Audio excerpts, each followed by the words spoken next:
안녕하세요. 이번 주차 리니어 리그레션 부분 발표를 맡게 된 양희윤입니다.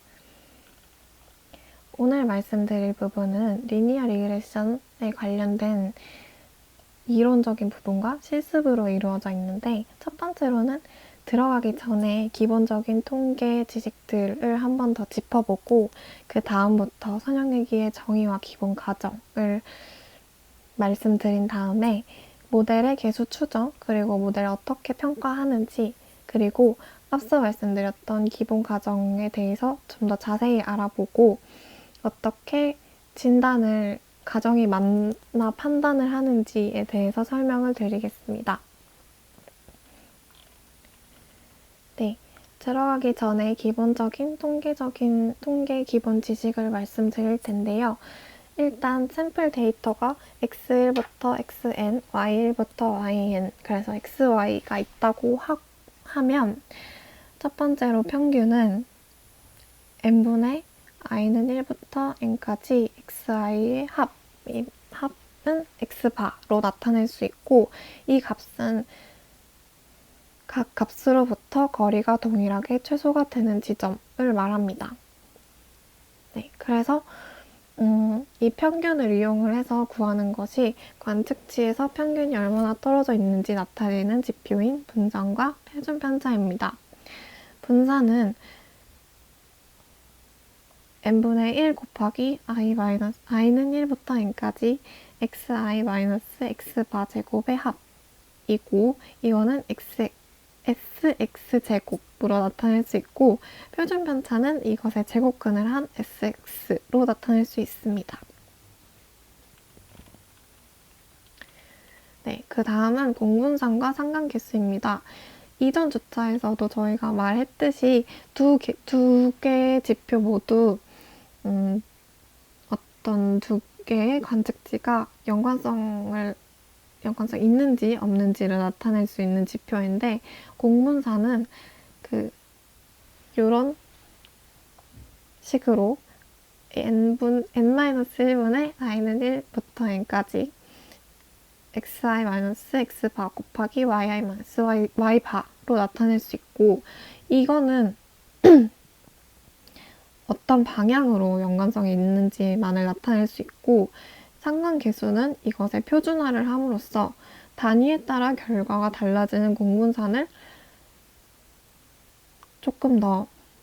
공분산에서 연관성의 방향과 정도를 모두 나타낸 지표라고 할 수 있습니다. 그래서 이 식에서 여기서 이런 식으로 표준화를 함으로써 sx 곱하기 xy분의 코베리언스 xy로 나타낼 수 있습니다.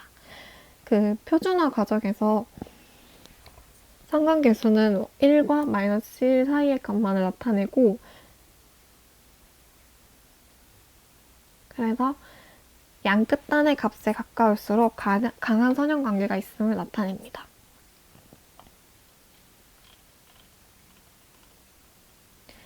그래서 이렇게 기본적인 통계 지식들을 알아봤고, 저희가 이제 본격적으로 선형외기에 대한 설명을 해볼 텐데요. 선형외기는 종속 변수 y와 한 개 이상의 독립 변수 x와 선형 관계를 모델링하는 것입니다.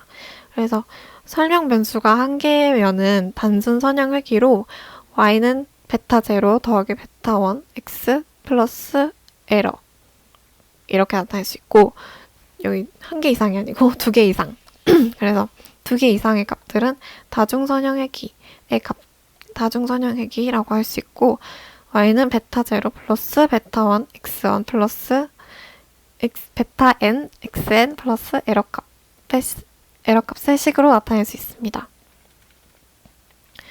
그래서 기본 가정은 아까 말씀드렸다시피 뒤에서 조금 더 자세히 설명드릴 테니 여기서는 간단하게 이런 5가지의 가정이 있다라고 보시면 될 것 같습니다. 그래서 저희가 개수 추정을 하거나 모델 해석을 할 때까지는 이런 가정들이 모두 충족을 한다라고 가정을 하고 진행을 하겠습니다. 다음으로는 선형외기의 개수 추정인데요. 선형외기는 리스트 스퀘어 에스티메이션, 그러니까 이 LSE 방식을 통해서 개수 추정을 진행을 합니다. 이 실제 y값과 아까 계수 추정을 그러니까 식에서 봤듯이 베타 제로 플러스 베타 1 x1이 예측값이잖아요. 그래서 실제값과 예측값의 차, 그 오차 잔차를 잔차의 합, 그러니까 잔차 제곱의 합을 최소화하는 베타 제로와 베타 1을 구하는 방식입니다. 네, 그래서 이 최소화하는 베타 1과 베타 제로를 구하는 방식은 조금 간단하게 나타낼 수 있습니다. 이 베타 제로의 경우에는 여기서 볼 수 있듯이 베타 제로의 미분을 요렇게 미분을 함으로써 요 식을 이렇게 이 식을 요런 식으로 나타낼 수가 있고, 이렇게 잘 풀어내면은 마이너스 2 i는 1부터 n까지 yi 마이너스 베타 0 마이너스 베타 1 xi는 0으로 나타낼 수 있습니다. 그래서 이 식을 이렇게 정리를 하면은 여기서는 i와 상관이 없는 수이기 때문에 베타 0 곱하기 n으로 나타낼 수 있고, 이것을 밖으로 끄집어내서 이런 식으로 정리를 해낼 수가 있습니다. 그래서 결과적으로는 베타 0는 y 바 마이너스 베타 1 x 바로 나타낼 수가 있게 됩니다. 그래서 여기서 구한 값을 바탕으로 해서 베타 1에 대한 베타 1도 구할 수가 있는데, 비슷한 방식으로 아까처럼 미분을 하게 되면 요렇게 이런 식으로 식을 정리를 할 수가 있고, 여기서 이 베타 제로가 아까 보셨듯이 y바 마이너스 베타 1 x바니까 여기서 이 값을 넣어주는 거예요. 여기서 대입을 해주면 이렇게 베타 1에 대한 값으로 정리를, 베타 1만 남기고 베타 제로는 없애고 베타 1만 남기고 남겨져 있는 식을 만들 수가 있겠죠. 그래서 베타 1을 좌변으로 꺼내놓은 다음에 이런 식으로 식을 정리를 하게 되면 요 식이 나오게 됩니다. 그래서 이 식은 수학적으로 이 i는 1부터 n까지 시그마 xi 곱하기 xi 마이너스 x바는 이 같은 시그마고, 요 xi 마이너스 x바 곱하기 xi 마이너스 x바로 나타낼 수 있다고 합니다. 동일하게 요 위에 것도 그렇게 나타낼 수가 있고, 결과적으로는 sx분의 sxy로 나타낼 수가 있는 거죠. 아까 요거는 s는 아까 말씀드린 분산식에서 나온 것이고요. 네, 그래서 이렇게 해서 베타 1과 베타 제로를 조금 생각보다는 간단하게 구할 수가 있는 거죠. 네, 이렇게 해서 계수 추정은 마무리가 되고, 다음은 요 계수 추정을 해서 모델을 완성을 했으면 이 모델이 얼마나 그 데이터를 잘 설명을 하는지에 대해서 살펴봐야겠죠. 그래서 이 그래프를 한번 보시게 되면 여기엔 데이터 포인트가 4개가 있습니다. 근데 이 데이터 포인트를 중심적으로 보게 되면 요 데이터 포인트는 yi죠. 근데 여기는 y바예요. 여기는 y들의 평균. 그리고 우리가 만든 회귀 추정선은 요 y-햇은 베타 0 플러스 베타 1 x로 나타낼 수 있어요. 근데 여기서 회귀식으로 설명되는 부분과 설명되지 않는 부분이 있죠. 그래서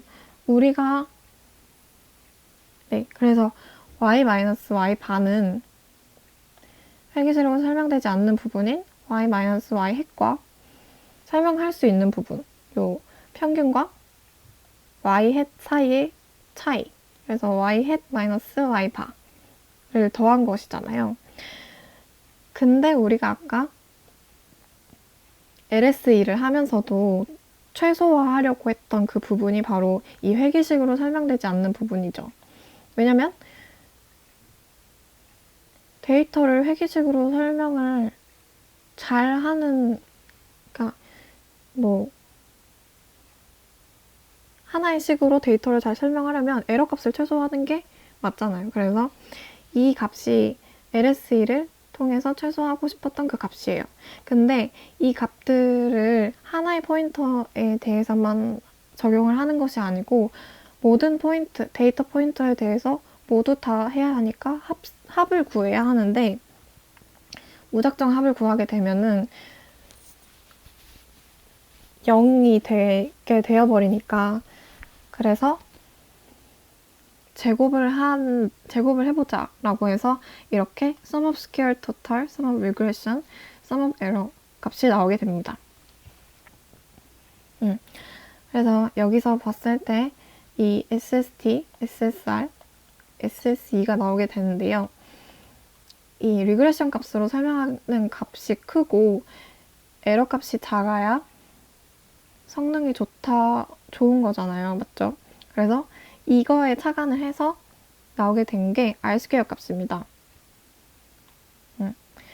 R-스퀘어 값은 SST분의 SSR로 이 요식에 따라서 1-SST분의 SSE로 나타낼 수가 있어요.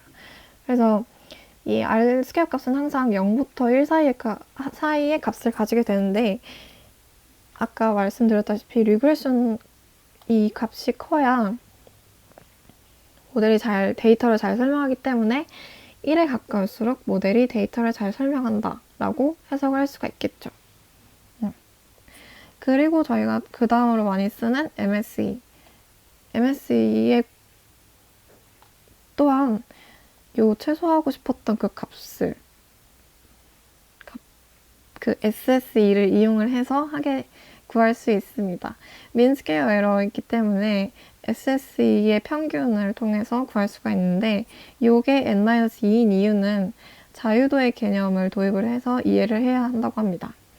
우리가 회기식 추정을 할 때 예측해야 하는 변수가 결과적으로는 y해지긴 하지만 그 식 안에서는 베타 제로와 베타 1이 있으니 그것을 예측해야 하는 변수의 개수, 그래서 n-2분의 그 변수가 두 개니까 n-2분의 SSE라고 를 통해 평균을 구할 수 있다고 할 수 있습니다. 그래서 이 값은 여기서 식에서 똑같이 이걸 빼오면 이렇게 되고 이게 잔차의 분산이라고 할 수가 있는데 여기서 왜 그러냐면 분산은 해당 값에 그러니까 이 i-2 바의 시그마 그러니까 이 i-2 바의 전체의 합의 평균인 거잖아요. 근데 이의 바 그러니까 잔차의 평균은 잔차의 합이 0이기 때문에 0이 될 수밖에 없어요. 그래서 2i-2 바의 제곱 시그마는 2제곱 시그마가 될 수밖에 없는 거죠. 그래서 이 MSE는 잔차의 분산이라고 할 수가 있습니다. 네, 그렇게 해서 이 두 개의 지표로 모델 평가를 제일 많이 진행을 하고 그 이외에는 다양한 값들이 있습니다. 그래서 그 다음으로 제가 설명드릴 부분은 선형회계의 가정과 진단 부분입니다. 아까 간단하게 살펴보고 넘어갔던 선형성과 독립성 그리고 잔차와 관련된 그런 가정들을 설명을 해드릴 텐데요. 일단 선형성은 종속 변수 y와 독립 변수 x가 선형성을 띄어야 한다는 가장 기본적인 가정이고 독립성은 다중 선형회기 그러니까 독립 변수가 많을 때 그 독립 변수 사이 그 관계는 서로 연관되어 있지 않아야 하고 독립적이어야 한다는 그런 내용입니다.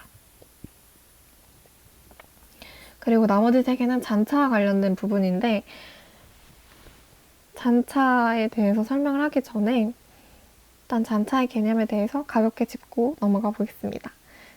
저희가 오차와 잔차의 개념을 조금 헷갈릴 수도 있는데 오차는 모집단 회기식에서 예측값과 관측값의 차를 말을 하고 그것을 지칭한 지표입니다. 근데 회기 분석에서는 보통 모집단을 사용하지 않고 아까 맨 처음에 평균과 분산을 설명할 때 말씀드렸던 샘플 데이터, 그러니까 표본 집단을 이용을 해서 예측을 하죠. 그래서 저희는 오차 대신 잔차 개념을 사용을 하게 됩니다. 잔차는 이렇게 나타낼 수가 있고요. 네, 그래서 잔차의 분산이 모두 같아야 하고 잔차가 정규 분포를 따라야 하고 잔차가 독립적이어야 한다 라는 잔차에 대한 3가지 가정까지 모두 5가지 가정을 만족을 해야 합니다. 첫 번째로 선형성은 종속 변수 Y와 독립 변수 X의 그래프를 그림으로써 간단하게 파악을 할 수가 있습니다.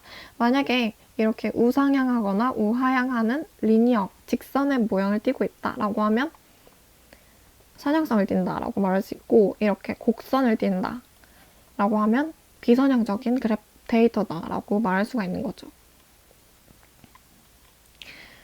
두 번째로 다중선형 회기를 할 때 서로 독립 변수들이 연관성이 있다면 저희 일반적으로 다중공산성이 있다고 말을 하잖아요. 이거는 Y 변수, 그러니까 예측해야 하는 변수를 제외를 하고 독립 변수들만을 가지고 페어 플롯을 그리게 되면 대략적으로 파악을 할 수가 있습니다. 이렇게 무작위성을 띠는 그런 게 아니고 일직선, 선형을 보이게 된다면 서로 상관관계가 있다, 어느 정도 있는 것 같다라고 파악을 할 수가 있고, Variance Inflation Factor, VIF를 이용을 해서 수치적으로도 확인을 할 수가 있습니다. VIF는 요 식으로 구할 수가 있는데요. 이 1-ri의 제곱분의 1로 구할 수가 있고, 요 ri가 아까 저희가 모델 해석할 때 썼던 그 성능 해석할 때 썼던 R² 값을 이용을 하는 겁니다.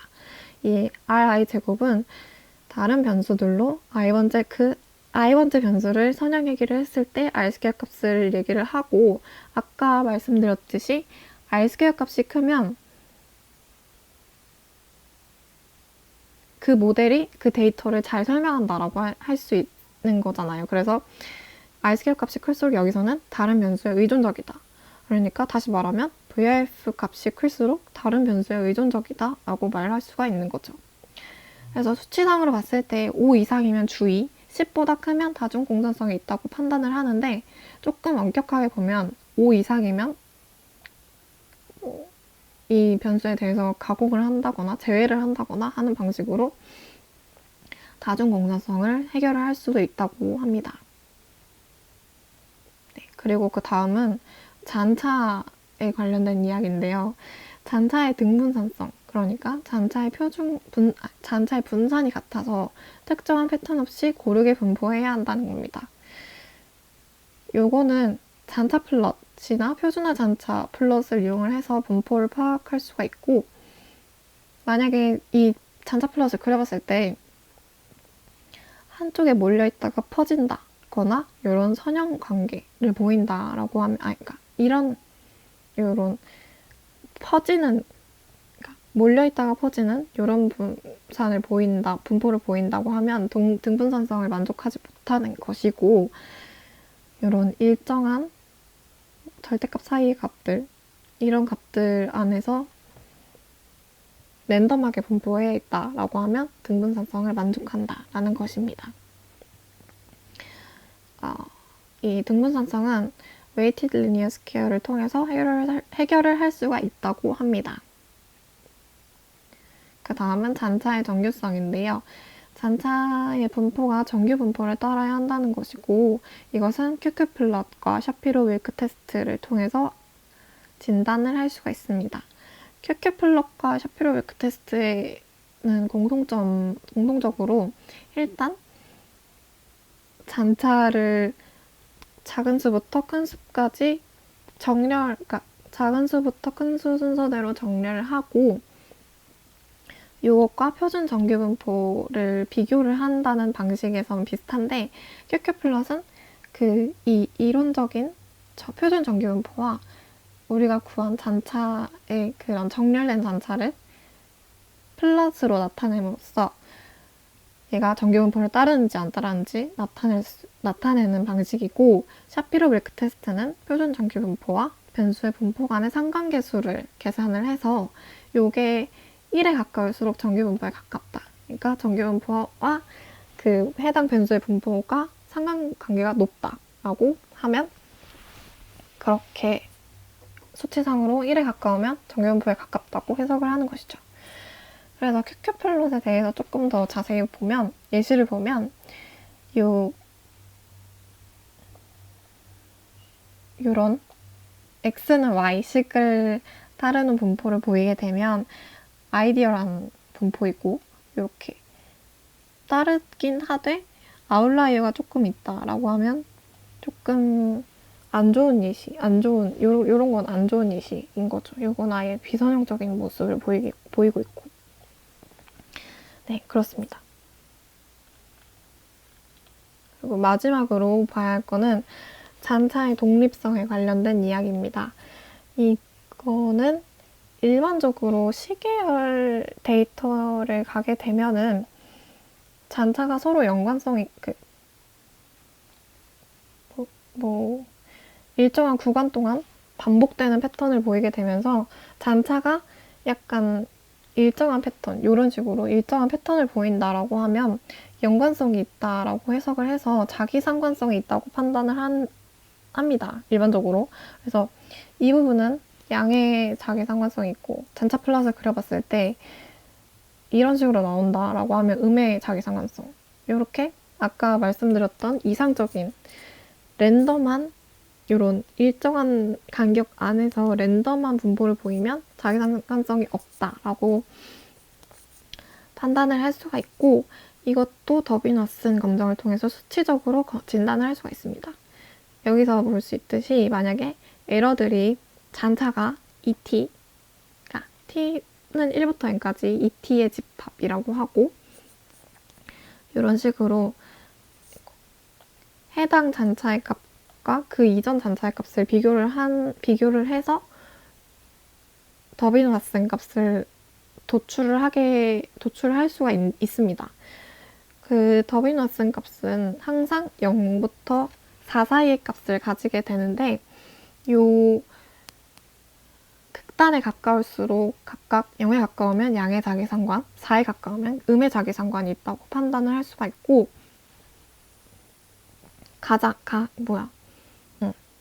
딱 절반에 2에 가까워지게 되면 자기 상관이 없다라고 판단을 할 수가 있게 됩니다. 네. 그래서 여기까지 선형외기에 대한 기본적인 이론에 관련해서는 모두 설명을 드렸고 다음 영상에서는 스태트 모델을 이용한 실습을 보여드리겠습니다. 감사합니다.